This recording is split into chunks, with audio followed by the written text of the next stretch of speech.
जी बिस्मिल्लाहिर्रहमानिर्रहीम। हम पढ़ रहे थे रिवर्सिबल एंटीकोलिन एस्ट्रेज ड्रग्स और उसमें हमने नियोस्टिगमीन और फाइजोस्टिगमीन को देखा था। अब हम डिस्कस करते हैं पायरिडोस्टिगमीन को। पायरिडोस्टिगमीन बेसिकली स्ट्रक्चरली सिमिलर होती है टू द नियोस्टिगमीन। इसके फंक्शन भी आलमोस्ट सिमिलर होते हैं, लेकिन इसका जो फ़र्क है फ्रॉम द नियोस्टिगमीन वो ये है कि it has long duration of action और इसको हम दिन में 2 दफ़ा दे सकते हैं।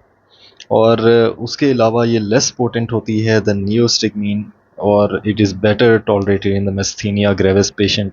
अब हम ये भी देखेंगे कि मेस्थीनिया ग्रेविस बेसिकली क्या होता है।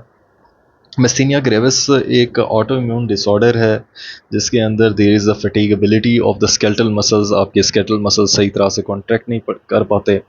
नॉर्मली क्या होता है कि जो नर्व इम्पल्स है, आपकी नर्व इम्पल्स जब प्री सिनेप्टिक टर्मिनल के ऊपर आती है तो वहाँ से एसिटाइल कोलिन जो है वो सिनेप्टिक क्लेफ्ट के अंदर रिलीज़ होती है और वो न्यूरोमस्कुलर जंक्शन को क्रॉस करते हुए जाके आपके निकोटिनिक रिसेप्टर्स के ऊपर अटैच होगी और उसकी वजह से मसल कॉन्ट्रैक्शन होती है। लेकिन मेस्थीनिया ग्रेविस के केस के अंदर ये जो निकोटिनिक रिसेप्टर्स हैं इनके खिलाफ एंटीबॉडीज़ बनती हैं और ये जाके ये एंटीबॉडीज़ जो हैं वो इनको डिस्ट्रॉय कर देती हैं, जिसकी वजह से आपकी मसल सही तरह से कॉन्ट्रैक्ट नहीं कर पाती and there is a paralysis of your muscles. उसके अलावा सांस लेने के अंदर भी बड़ी मुश्किल होती है। तो अब जब हम पायरिडोस्टिगमीन देते हैं तो वो जाके बेसिकली क्या करती है, बिकॉज ऑफ बीइंग एंटीकोलिन एस्ट्रेज ये एसिटाइल कोलिन के लेवल्स को इंक्रीज़ कराएगी। अब हमने ये बात की कि निकोटिनिक रिसेप्टर्स तो डिस्ट्रॉय हो चुके हैं, लेकिन होता ऐसा है कि निकोटिनिक रिसेप्टर्स कम्प्लीटली डिस्ट्रॉय नहीं होते। ऑलमोस्ट अगर 100% थे तो 100% में से 30% और वी कैन से 40% आपके निकोटिनिक रिसेप्टर बच जाते हैं, फंक्शनल होते हैं।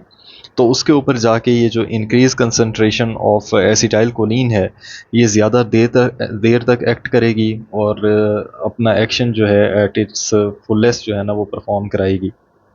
तो उसकी वजह से आपकी मसल कॉन्ट्रैक्ट करेंगी और मिस्थेनिया ग्रेविस के पेशेंट के अंदर जो है वो बेहतरी आएगी। फर्दर हम बात करते हैं एड्रोफोनियम की। एड्रोफोनियम बेसिकली अल्कोहल है, हमने कहा था एक दफ़ा। अगर मैं उसको रिकॉल करा दूं तो इनडायरेक्टली एक्टिंग के अंदर जिनको हम एंटीकोलिन एस्ट्रेज भी कहते हैं, इनडायरेक्टली एक्टिंग जो कोलिनोमिमेटिक ड्रग्स थे उनको हमने दो टाइप्स के अंदर क्लासीफाई किया था। एक कार्बामेट्स थे जिनका नाम एंड पे स्टिगमीन के ऊपर ख़त्म होता है और दूसरा अल्कोहल था जिसमें हमने कहा था कि इसमें एक ही चीज़ आपने याद रखनी है और वो है एड्रोफोनियम। ये एड्रोफोनियम जो है ये बहुत इम्पॉर्टेंट है। एड्रोफोनियम बेसिकली एक रिवर्सिबल एंटीकोलिन एस्ट्रेज है और ये एक क्वाटरनरी अमोनियम कंपाउंड है। ये बेसिकली जो आपकी कोलिन एस्ट्रेज एंजाइम है जो कि एसिटाइल कोलिन को डिस्ट्रॉय कर रही होती है उसके साथ जाके वीक हाइड्रोजन बॉन्ड बनाता है और इसका जो ड्यूरेशन ऑफ एक्शन होता है वो 8 से 10 मिनट होता है।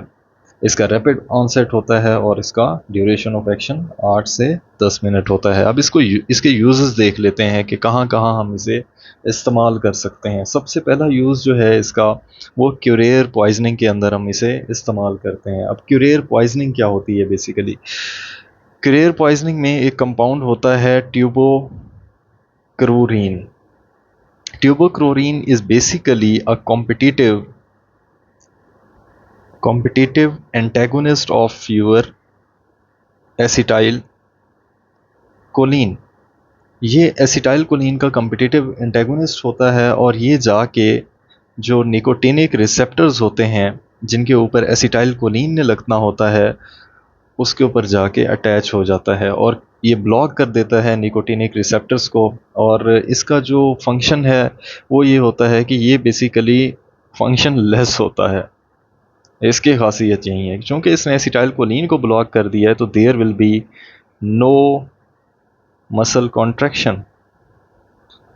तो इसको हम कहते हैं क्यूरेयर पॉइजनिंग, जिसके अंदर ट्यूबोक्लोरीन जो है ट्यूबोक्यूरारीन जो है वो बेसिकली कम्पिटिटिवली एंटागोनाइज कर देता है एसिटाइल कोलिन को। तो उसके अलावा हम इसे diagnosis of myasthenia gravis and to differentiate between myasthenic and cholinergic crisis, अब हम ये देखते हैं कि what are myasthenic and nicotinic sorry cholinergic जो है क्राइसिस क्या होते हैं। बेसिकली मिस्थेनिक क्राइसिस की जब हमने बात की तो हमने ये कहा कि इसके अंदर it is an auto immune disorder, जिसके अंदर एसिटाइल कोलिन जो है वो अपना फंक्शन सही तरह से परफॉर्म नहीं कर रही होती, चूँकि निकोटिनिक रिसेप्टर्स जो हैं वो डिस्ट्रॉय हो रहे होते हैं और आपकी जो बॉडी है वो जो मसल्स हैं वो कॉन्ट्रैक्ट नहीं कर सकती सही तरह से। अब हम बात करते हैं कोलिनर्जिक क्राइसिस क्या होता है। अगर कोई पेशेंट बहुत ज़्यादा एंटी कोलिन इस्ट्रेज ड्रग ले लेता है तो उसके अंदर क्या होगा कि एसिटाइल कोलिन के लेवल्स जो हैं वो इंक्रीज़ कर जाएंगे। तो अब इन दोनों पेशेंट्स को डिफ्रेंशिएट करने के लिए हम इस्तेमाल करते हैं एड्रोफोनियम, कि भाई हमें पता चले कि ये मिस्थेनिक क्राइसिस का पेशेंट है या कोलिनर्जिक क्राइसिस का पेशेंट है। जब हम मिस्थेनिक क्राइसिस के अंदर एड्रोफोनियम देते हैं तो हम ये देखते हैं because of its anticholinesterase activity वो एसिटाइल कोलिन के लेवल्स को इंक्रीज़ करा देगा, जिसकी वजह से जो पेशेंट है उसकी जो मसल वीकनेस हुई हुई है वो बेसिकली जल्दी से रिकवर होना शुरू होगी। तो हमें पता चलेगा कि हाँ ये बंदा जो है मिस्थेनिक क्राइसिस का पेशेंट है। इसी तरह से कोलिनर्जिक क्राइसिस के अंदर ये होता है कि ये जाके जो सिम्टम्स होते हैं basically due to increased acetylcholine उसके उन सिम्टम्स को जाके एग्रीविएट करा देता है, इंक्रीज़ करा देता है। तो उसकी हालत जो है वो सुधरने की बजाय ज़्यादा बिगड़ जाती है पेशेंट की हालत। तो इस तरह से हम एड्रोफोनियम इस्तेमाल कर सकते हैं to differentiate between myasthenic and cholinergic crisis. उसके बाद हम देखते हैं कि हमारे पास एडवर्स इफ़ेक्ट्स क्या आते हैं एंटी कोलिन इस्ट्रेजेस के।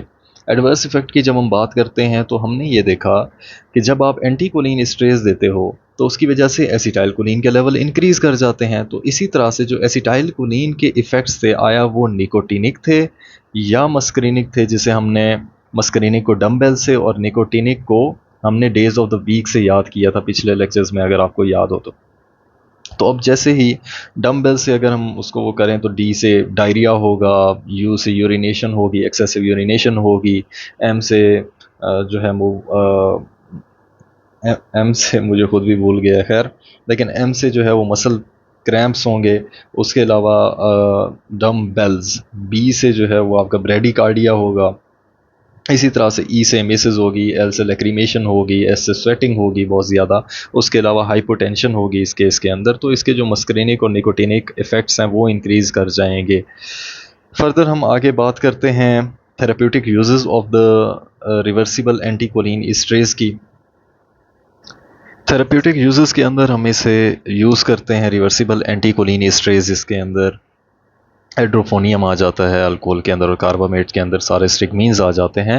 उनको हम इस्तेमाल करते हैं for the treatment of glaucoma के अंदर। उसके अलावा हम इन्हें ड्यू टू रिफ्रैक्शन टेस्टिंग, अब रिफ्रैक्शन टेस्टिंग ये होता है कि आपकी आइज़ के जो है वो एक साइड के ऊपर आपकी आइज़ की एक साइड के ऊपर जो है ना वो लाइट फेंकी जाती है, जिसकी वजह से आपके जो प्यूपिल्स हैं वो डायलेट कर जाते हैं।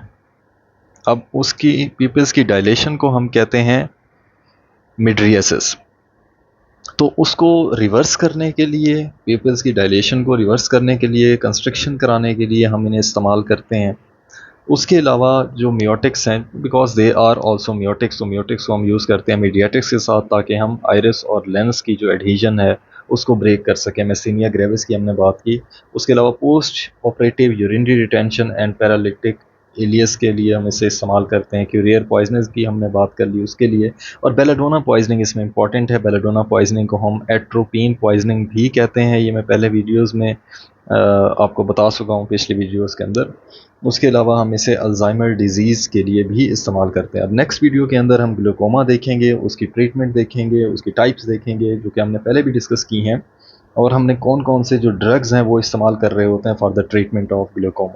तो उम्मीद करता हूँ कि आपको ये वीडियो पसंद आई होगी। अगर आपको ये वीडियो पसंद आई है तो मेक श्योर कि आप इस चैनल को सब्सक्राइब करें, लाइक करें और अपने दोस्तों के साथ भी शेयर करें। अल्लाह आपका हामी और नासिर हो। Thank you so much.